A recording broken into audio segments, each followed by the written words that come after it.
Assalamualaikum warahmatullahi wabarakatuh.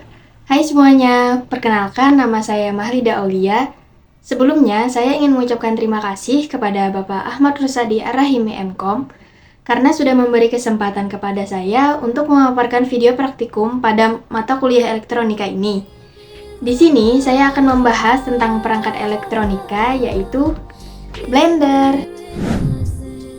Beberapa komponen atau bagian-bagian pada blender yaitu ada wadah blender, lid atau penutup wadah blender, mixing rod, pisau blender atau blade, penopang atau container cushion, saklar on-off switch, pengatur kecepatan atau speed control button, kemudian ada motor listrik, dan kabel daya atau stiker.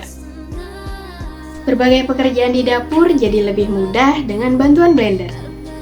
Adapun beberapa komponen pada blender dengan prinsip kerjanya masing-masing, yaitu yang pertama ada wadah blender atau polycarbonate container atau cup.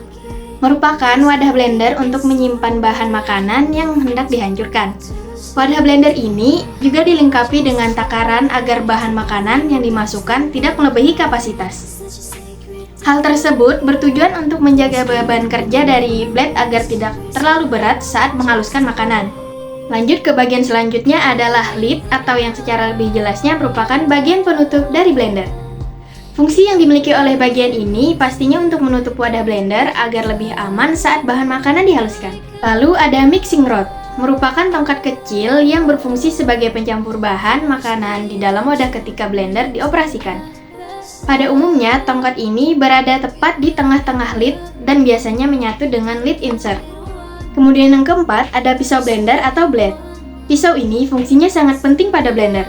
Tanpa motor listrik, pisau tidak bisa berputar, jadi tidak bisa bekerja memotong dan menghaluskan bahan makanan. Yang kelima, ada penopang atau container cushion.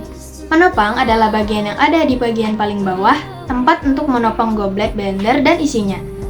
Di dalam penopang terdapat bagian yang paling penting, yaitu motor listrik, sekaligus tempat kabel. Goblet harus dipasang ke penopang dengan tepat dan pas sebelum dinyalakan. Lalu yang keenam, ada saklar on atau off switch.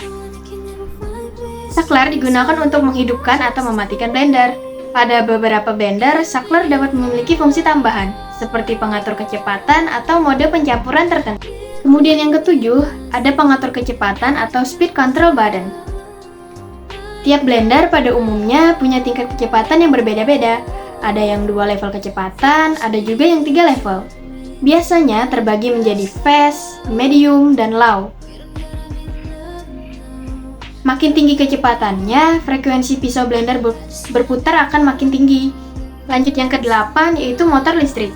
Agar blender dapat beroperasi, digunakan motor sebagai tenaga penggeraknya. Jenis motor yang dipakai sebagai pemutar pisau pada blender adalah motor listrik. Jenis motor listrik yang paling sering digunakan untuk alat elektronik yang dilepas ke pasaran adalah mesin AC dan DC. Jenis motor listrik yang digunakan pada blender ini adalah shaded pole atau kutub bayang. Kutub bayang pada umumnya terdiri dari 2 bagian, yaitu stator dan rotor. Stator adalah bagian kutub yang dapat menyebabkan terjadinya kutub bayang. Sementara itu rotor fungsinya adalah sebagai penyangga motor listrik secara keseluruhan. Dan yang terakhir yaitu ada bagian kabel daya dan stiker. Kabel daya dan stiker ini menghubungkan blender ke sumber daya listrik. Pada umumnya di dalam blender ada 3 bagian, yaitu induktor, kapasitor, dan resistor. Induktor fungsinya untuk mengantisipasi agar putaran motor yang tinggi tetap dalam frekuensi yang wajar, sehingga tidak menyebabkan adanya kerusakan. Lalu kapasitor fungsinya untuk membangkitkan beda fase. Dan resistor fungsinya untuk mengurangi arus listrik yang dikeluarkan motor, sehingga arus yang masuk ke kumparan motor tidak berlebihan. Baik, itu saja kiranya video yang dapat saya paparkan mengenai penjelasan perangkat elektronika pada blender ini. Terima kasih atas perhatiannya. Wassalamualaikum warahmatullahi wabarakatuh.